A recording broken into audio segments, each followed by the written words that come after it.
Hello and welcome to another fabulous podcast series, Meet the Tech Titans, which is brought to you by Hutch. And of course, our venue partner for the podcast series right throughout is Liquid Spaces. We'll talk about them as we move along.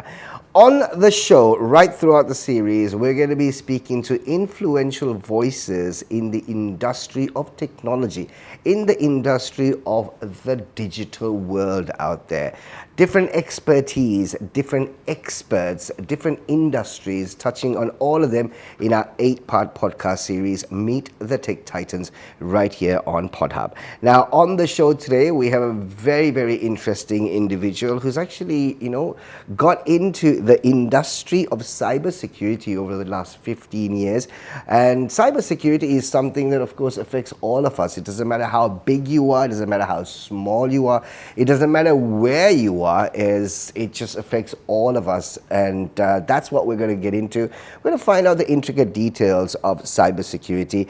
Asela Waidyalankara is on the show with us. Asela, thank you so much for coming on the show. Thank you for having me, Shaq. It's lovely to have you, and I know you've got a flight to catch.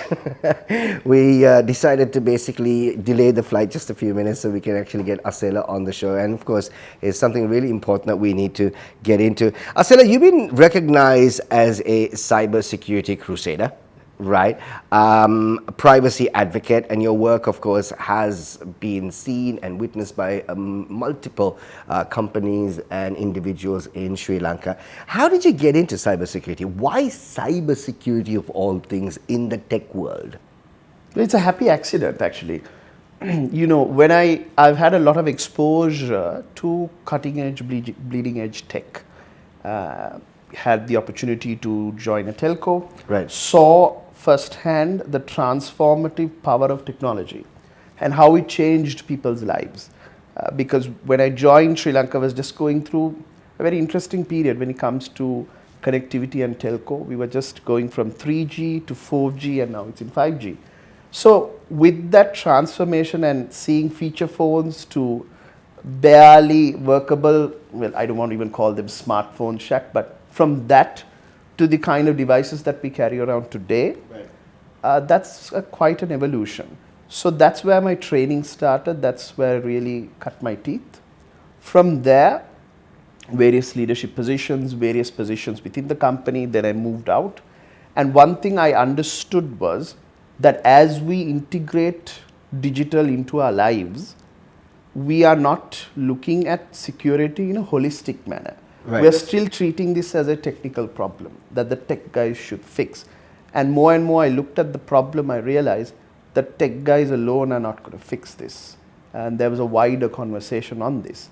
And what I really wanted to bring at the time was this wider conversation beyond the tech teams, beyond the CIO, into the boardrooms, into CXOs, into the wider general public about why is this important. Because this technology was moving quite fast even then. This was where social media was coming in, and it was starting to intersect with our lives. And more as I look back, I realized probably I should have done it more honestly. Let me ask you something that lots of people obviously have, two sides of the story as far as this is concerned. Is anything private in the cyber world? That's a philosophical question at the moment. The way I would like to think of it is, as we move along from where we were, privacy has become the luxury. Right. Privacy is something the rich and the famous can do now. Right. If you know what I mean. We have general public, more or less, has pawned that for convenience. Because privacy is a spectrum, Shaq.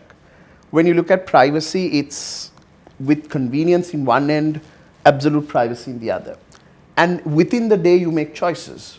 What's convenient for you? Perhaps you chip away a little bit of your privacy.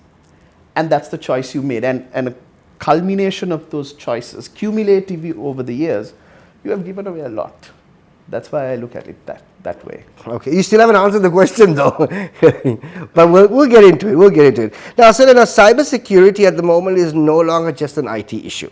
Okay, it's a critical business and possibly a geopolitical concern also at the end of the day. With increasingly sophisticated cyber threats targeting organizations out there, targeting corporates out there, conglomerates out there, the stakes actually have never been higher, and there is always a threat that sort of is looming in the horizon on a daily basis. As the threats grow, as the sophistication of the threats grow, how do you see cybersecurity sort of evolving to meet the demands of the hyper-connected global world at the moment? That's an interesting question because, you know, everything doesn't happen in a silo. Just like we are seeing the cutting edge tech in terms of consumer tech, in terms of organizations using cutting edge tech, the bad guys are also using cutting edge tech. Right. So what we call the threat matrix or threat level evolves with the technology. So for example, now it's very popular to talk about artificial intelligence. And just like you are using generative AI, ChatGPT, the bad guys are also using ChatGPT. So just one example, sometime back we used to say in a phishing email, look for grammatical errors, look for spelling mistakes. You know, that's a dead giveaway. I do no longer tell that to clients because actually it has become indistinguishable from a regular mail. So much so they've gone a step ahead. It has become hyper customized. Right. You may get an email that looks absolutely legitimate because it may look like a work email for you. You can't tell the difference. And that's how good the bad guys have got. So when you say how much difficult it is, it's a cat and mouse game always. And organizations always need to understand that the threat is never static. I've had a lot of organizations, they look at their threat level, what was maybe 3 years ago, and they think, okay, let's prepare for that today. And I tell them that's not how it works. It needs to be current, it needs to be evolving, and you need to constantly have a look at that and relook at it also. So, you know, honestly, that's a very tough conversation to have. The only conversation I will tell people, especially in terms of people who are able to make decisions for organizations, be aware of what's happening. Keep abreast of the, you know, current affairs that's happening, especially in terms of cybersecurity. And of course, that's part of my job. I mean, I sit with many boards and brief them about what's going on in the world right now. What are the new ways, you know, people are being breached, organizations are being breached. Because the data is the oil. Exactly. That's the valuable thing now. And more, it's not damaging your infrastructure, you know, disrupting your services. It's actually the jugular is going after the data. That's right. That's exactly where I wanted to get into. Now, obviously, organizations today, they face everything from ransomware attacks to data breaches, right? And obviously now it's actually not happening in isolation, but it's happening in unprecedented amount of ways, and the number of times it's happening is just ridiculous. Sometimes it's very easy to start pointing out to the organization, saying it's your fault because you obviously left it open to everyone to come after you. But irrespective of being counterproof to these data breaches, some still have actually got attacked. Like you said, the bad guys are getting better at what they're doing all the time, right? Now, what are the most significant challenges organizations actually face today, Asela, and how can they, you know, build that resilience to protect their data? Like you said, data is the oil that's driving the machines and the machines of these corporates. Interesting question. Well, if I can give you a definitive answer, I wouldn't be in business. That's also true. But that being said, what can you do? One is, and I'll give you one example because very Sri Lankan example. I don't want to name the organizations for obvious reasons, but there was an apparel organization in Sri Lanka, and this happened several years ago, and it was documented in the public space. That's why I'm speaking about it. And interestingly, when you look at the origin of why that attack happened, Beyonce's emails, yes, that Beyonce, emails got breached at one point. And Beyonce had collaborated with that particular apparel company who's based in Sri Lanka for her lingerie line. That's where the bad guys got the idea, okay, let's go after the company. Now you tell me, for a corporate in your threat model, Beyonce's emails getting hacked is probably not part of that conversation. That's right. Right?